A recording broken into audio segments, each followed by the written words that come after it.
கிறிஸ்துவில் அன்பார்ந்த சகோதர சகோதரிகளே, இன்றைய நற்செய்தி வாசகம் மத்தேயு 10வது அதிகாரம் 1 முதல் 7 வரை உள்ள இறை வசனங்கள்.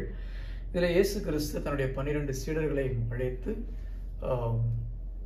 நற்செய்தியை அறிவிக்கவும், நோய்களை குணப்படுத்தவும், பேய்களை ஓட்டும்படி கட்டளை கொடுக்கிறார். 3 கட்டளைகளை கொடுக்கிறார்.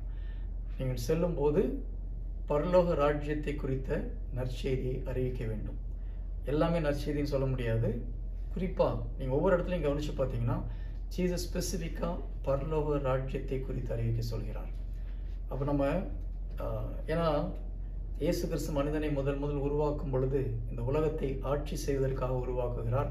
மனிதன் அந்த பாவத்தினால் அந்த ஆட்சி செய்கிற உரிமை இழந்து போகிறான். இயேசு கிறிஸ்து நம்ம இங்கே வந்ததுக்கு ஒரு முக்கியமான காரணம் அந்த அதிகாரத்தை மீண்டும் பெற்று நமது கையில் கொடுப்பதற்காக. அப்போ பரலோக ராஜ்யம்னா என்ன, இந்த ராஜ்யத்துடைய ராஜா யாரு, இந்த பிரஜைகளுடைய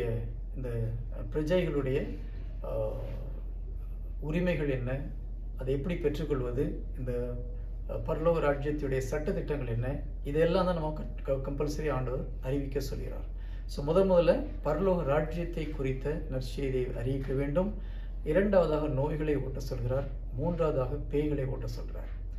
அப்போது ஒரு நற்செய்தி பணி என்பது இந்த மூன்றும் இருக்க வேண்டும். நம்ம நற்செய்தி அறிவிக்கிறோம், மனம் மாறிட்டாங்க, அதோடு விட்டுட்டு வந்தோம்னா போதாது. நிறைய பேர் அந்த தவறை செய்கிறோம். இயேசு கிறிஸ்து சென்ற இடங்களெல்லாம் நற்செய்தி அறிவித்தார், எல்லா வகையான நோய்களை குணப்படுத்தினார், பேய்களை ஓட்டுகிறார். நம்ம நற்செய்தி அறிவிக்கிறோம், மக்கள் மனமாற்றத்துக்குள்ளே வராங்க. ஆனால் நோய் நொடியில் கஷ்டப்படும் போது, வேதனையில் தவிக்கும் பொழுது ஒரு புதிய கிறிஸ்தவன் பின்மாற்றம் அடைவதற்கு வாய்ப்புகள் அதிகம். எனவே நாம் நோய்களை குணப்படுத்துவது மிக மிக அவசியம். அது இயேசு கிறிஸ்து கொடுத்த கட்டளை. தன் சீடர்கள் கொடுத்த 3 கட்டளையில் 2வது கட்டளை ஊழியத்தை பொறுத்தவரைக்கும் நோய்களை குணப்படுத்த வேண்டும். மூன்றாவதாக பேய்களின் பிடியிலிருந்து மக்களை விடுவிக்க வேண்டும். நம்ம லூக்கா 4வது அதிகாரம் 18-19 பார்க்கும்போது கூட இயேசு கிறிஸ்து தன்னை பற்றி அறிவிக்கும் பொழுது, ஆண்டவரின் ஆவி என் மேலே, ஏனெனில் அவர் எனக்கு அருள்பொழிவு செய்துள்ளார், ஏழைகளுக்கு நற்செய்தி அறிவிக்கவும், சிறைப்பட்டோர் விடுதலை செய்யப்படும். ஸோ சாத்தானுடைய பிடியில் சிறையில் இருப்பவர்கள், பாவத்தின் சிறையில் இருப்பவங்களை விடுதலை செய்து அனுப்புவது ஒவ்வொரு ஊழியருடைய கடமை. அப்போது எப்பொழுது சாத்தானுடைய பிடியிலிருந்து மக்களை நாம் விடுவிக்கிறோமோ அப்போதான் அந்த ஊழியம் நிறைவு பெறுகிறது. ஒரு இடத்துல இயேசு கிறிஸ்துவை பெயல்செபூலை கொண்டு பேயை ஓட்டுறான் அப்படின்னு சொல்லும்போது ஜீசஸ் சொல்ல ஒரு முக்கியமான ஒரு வார்த்தை, நான் பரிசுத்தாவியை கொண்டு பேயை ஓட்டும் பொழுது பரலோக ராஜ்யம் உங்களுக்கு நடுவிலே இருக்கிறது என்ற அர்த்தம் அப்படின்னு சொல்றாரு. அப்போ ஒரு மனிதன் மனமாற்றம் அடையும் போது பரலோக ராஜ்யத்துக்குள்ள என்ட்ரு ஆகிறான். ஆனால் நோய்களிலிருந்து விடுதலை கொடுக்கும் பொழுது, பேய்களிலிருந்து விடுதலை கொடுக்கும் பொழுது தான் உண்மையிலே அந்த பரலோக ராஜ்யத்தை அவனால் முழுமையாக சுதந்திரித்துக் கொள்ள முடியும்.